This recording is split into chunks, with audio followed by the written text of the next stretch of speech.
So here I have designed the line of 16 centimeters. I'll show you my cut. So see, it's a little sporty because I have to adapt each time, especially because I move my tools with the rain. But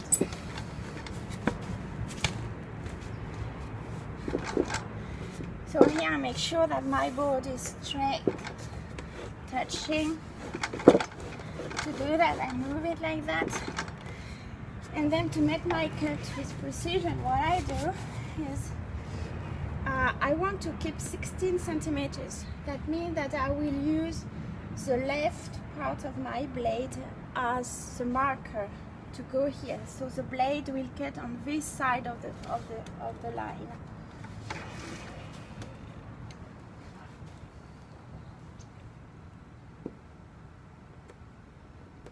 So I put the blade down, and when the blade touches the line on the right side, then this is where I'm going to cut. So I take my marks. Once the marks are done, make sure that everything is straight. And here you see the dent goes inside like that. So I'm not going to cut from this side to this side. I'm going to cut from this side going inside, so it won't damage the wood. This part way is better.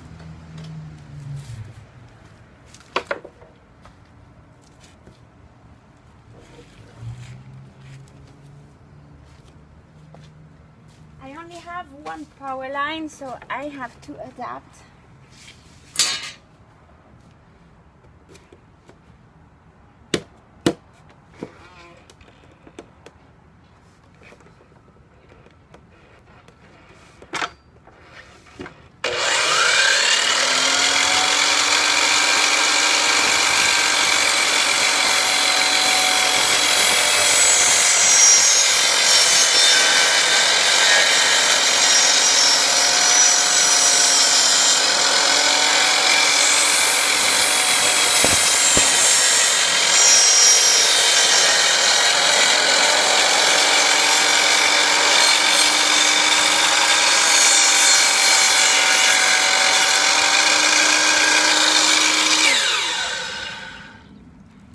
So here I work with cedar. Cedar sometimes has big nodes, and like here. And when you cut on a node, depends of the weather, if it's there is a lot of humidity in the air or not. But here it's quite okay, we have humidity, but if we have too much humidity, then the wood expands and it will block the blade. And if it's too dry, then this becomes very hard.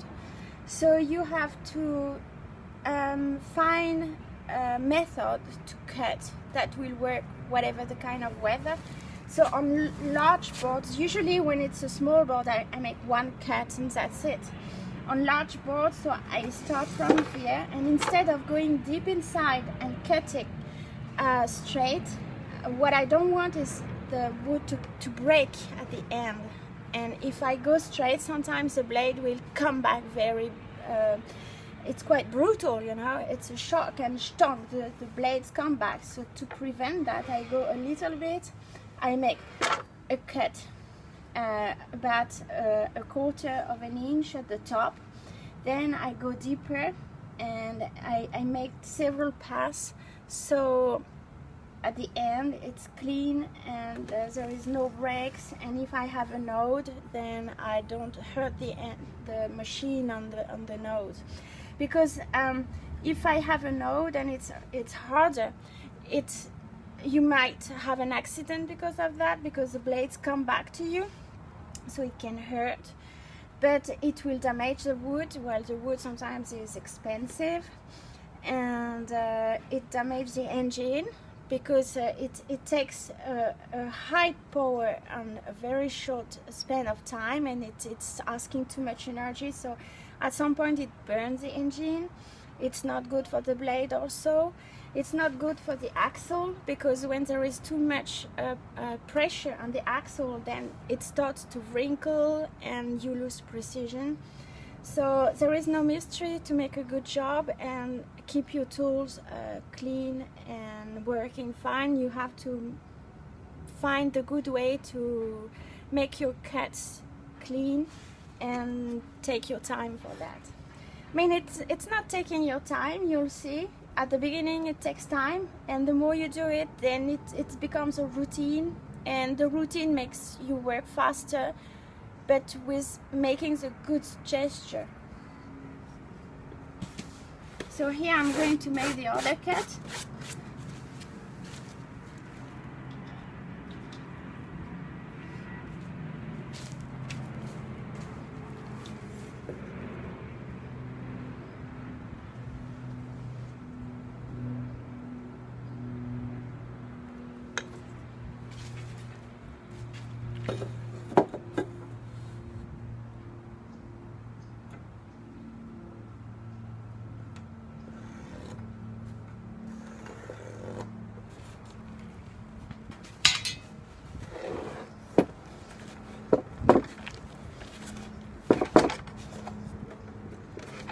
With Epay, the wood is so heavy, especially the 4x4 feet. The wood is so heavy that you cannot expect to move the board. The wood will move you, you won't move the wood. So what you can do is move your tool. So this kind of tool is a mobile, but it's supposed to be fixed on the table. Here I use it more like a really mobile tool. So when I need, I just move the tool, because the tool is lighter to move, is easier to move than moving the wood, especially on long boards like that, which are quite heavy. Also, when you make adjustment, make sure that your fingers are off, that you don't press any button, and that you don't make yourself at risk to have an accident. At the beginning, take your time. The good moves, the good movement, the good gesture will come with time, and it's better to learn properly at the beginning. Go slowly, think, be concentrated, don't talk, and when you have all the gesture which is comfortable for you and secure, mostly secure, then you'll see you will work faster. So here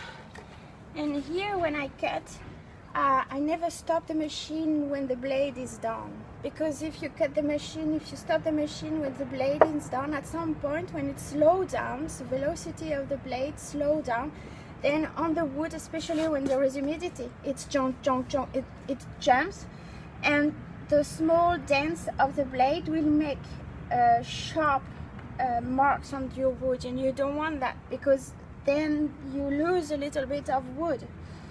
So you take the blade off the wood. When the blade does not touch any wood, then you stop it.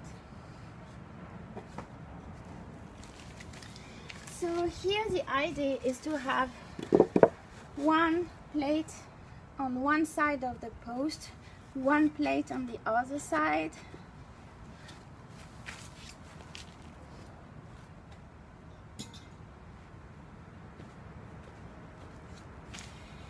Here I will have the post in the middle, like that. In between I will make a little structure to hold everything. But that means that to hold those two parts on each side, I will need to have a plate. So now I'm going to cut the plates that go below. below those two sides. So 16 and 16 centimeters, I have 32 plus 4 inches.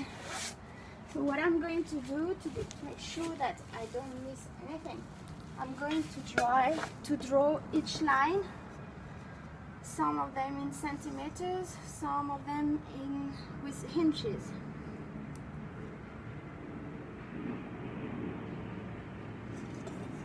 So here also, I don't use the 0 here, because if I use a 0 here, then it's not comfortable and I'm losing precision.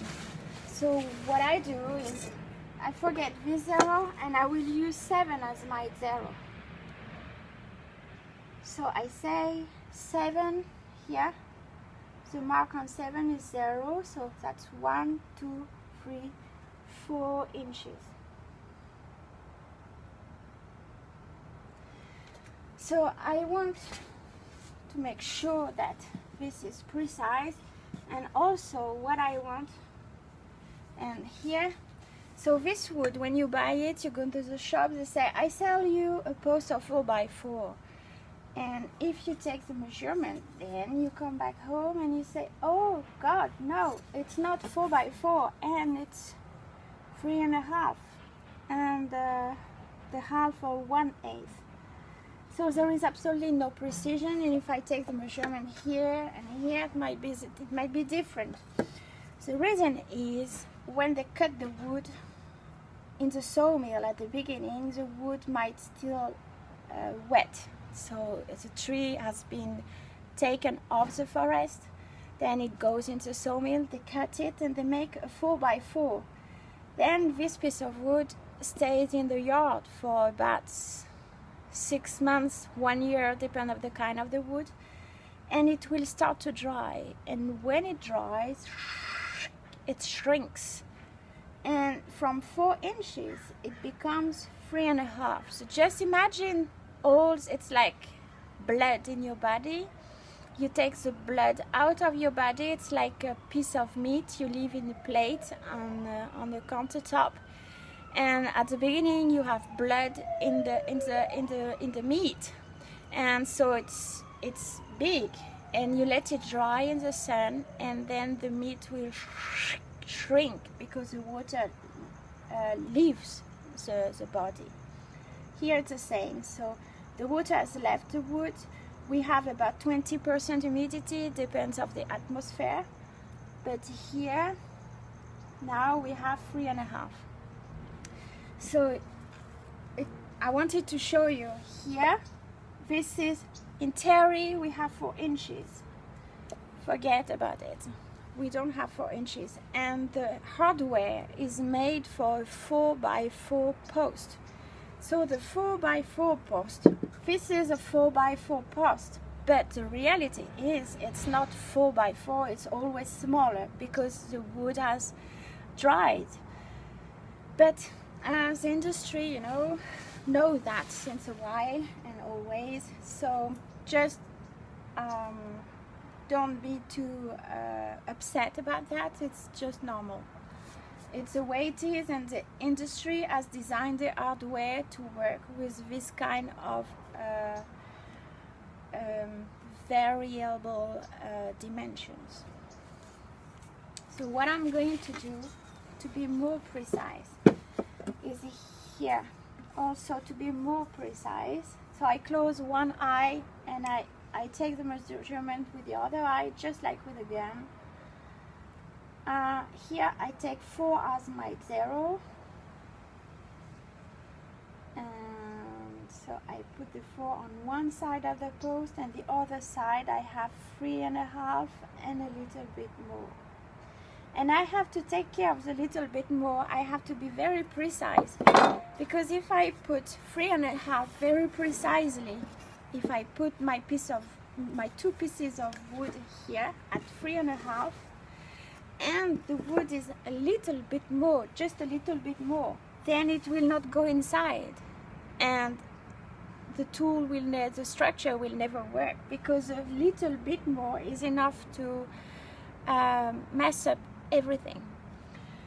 So what I'm going to do to be comfortable is I'm going to have 3 and 3 inches and 5/8.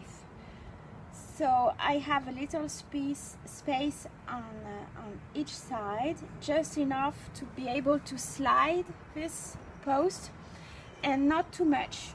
Is what I want is enough space to enough board here on each side to sit the blade, sit the saw. So I need as less space here as possible, but I still need a little bit of space. So I will put 3 inches and 5/8.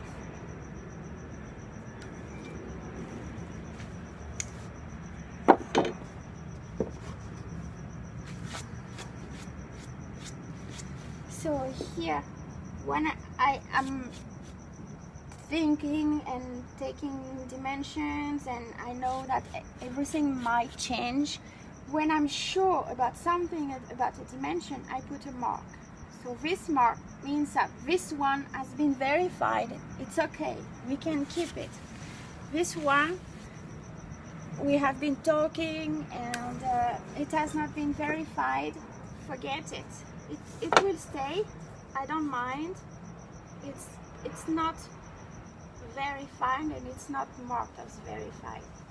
So I said I have 1, 2, 3 inches and 1, 2, 3, 4, 5/8 of an inch, and this one is verified. And you have to verify your marks, especially nowadays, because we use phones, and when you are at work somebody can call you to ask you a question, or you might look for something and then you leave the place where you are working, you're doing something else, and you come back and you won't start over again.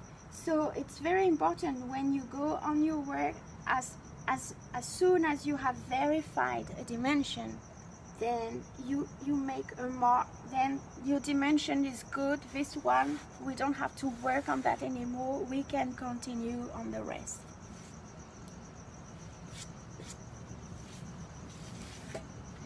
And here I put the last mark, which is 16 centimeters for the other side of my plate.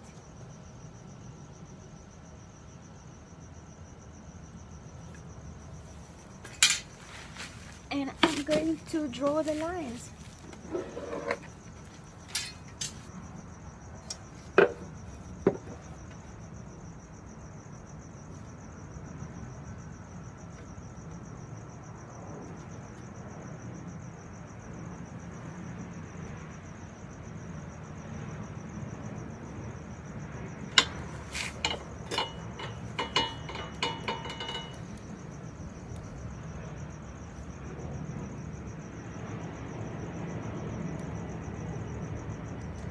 So my pen does not draw anymore because I don't have any more.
Yeah, I don't have any more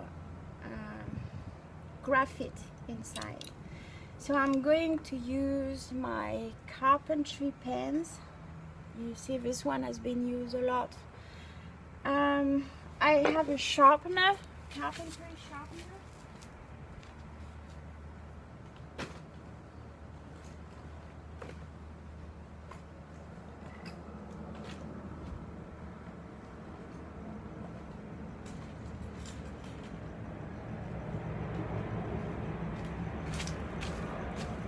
Which I can use especially at the end when I just want to have as much precision as I can.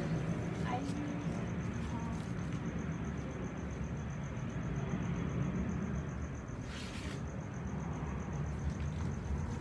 want to collect the dust. So I put a piece of paper to collect my dust. And what I do is just sharpen the end. I won't cut the wood, because if I start to cut the wood, it will piss me off. It will break again, and especially at the end. What I do is I use a sharpener just to cut the end, and it makes a very small powder here, just to be sharp enough to have as much precision as I can. And if I can't get it like that, what I do is use a blade. And I will use a blade as artists do. So I don't do that, because you don't have any precision if you go like that from the pen and you pull like that. What I do is with the left hand, I hold my pen and I will use my thumb. And with my thumb, I put the cutter on my thumb like that, and I'm going to use my thumb to guide the cutter. And like that, I'm going to cut very slightly the graphite, and I can make it a little bit flatter. I'm going to sculpt the graphite to have as much precision as I can have.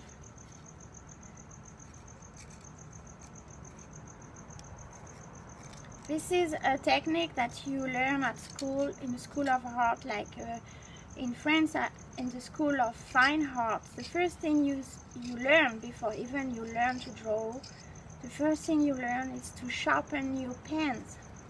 Because if you don't know how to sharpen a pen, then you cannot make a good fine art.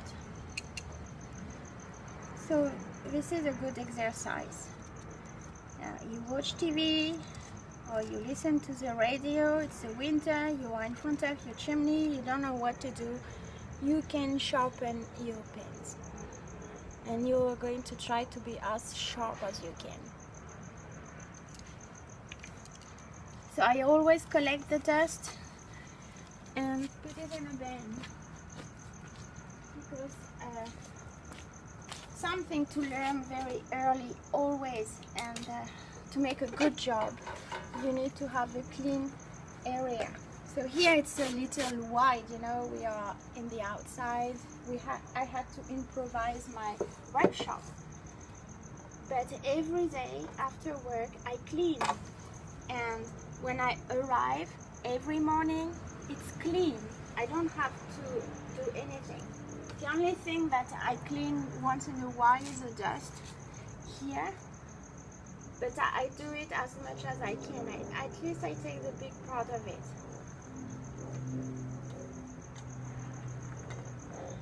So here, even if it's a carpentry pen, I'm very light on it.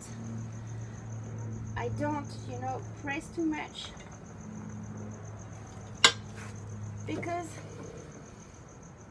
and here you see I've been talking, but I know where's the mark. And when you make a mark, after that, after a while, so I make a V, but upside down, like a small arrow. And after that, when you have more experience, then you can, like the arrows, the way you design your arrow will be the way, you know, that the blade, since my line is about 1/4 millimeter wide. So with the size of my arrow, I will say, okay, I have to put the line in the middle, more in the left, more in the right, so you can make some marks to know exactly where you have to be. Then when I put my ruler with a pen, I put the graphite on the line and I verify that when I draw the line, I'm on the point I've made, on the mark. And here I'm okay. So very lightly I'm going to design the line. So this is a space where the post will slide in between the two plates. And here, this is the other side of the board.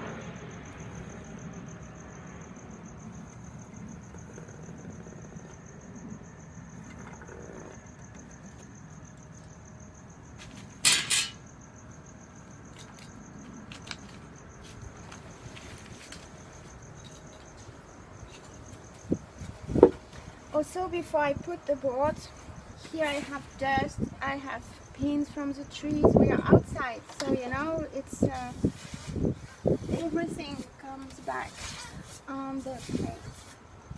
So I always clean it to make sure that the dust here does not change the precision.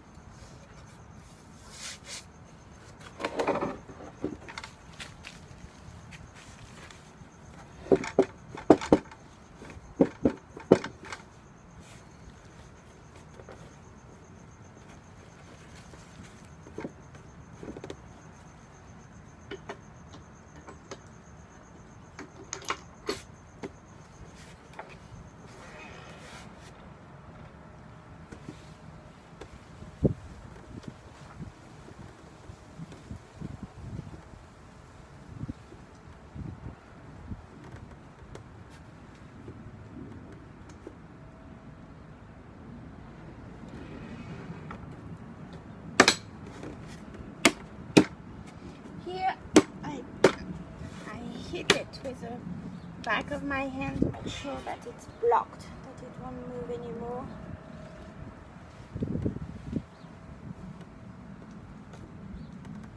Here I'm good. I'm going to cut.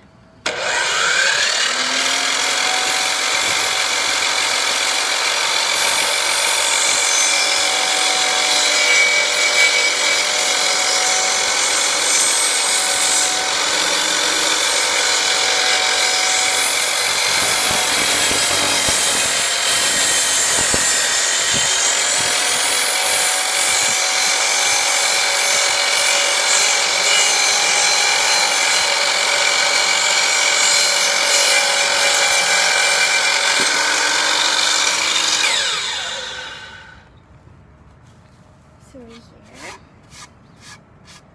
I have the plate and the two sides.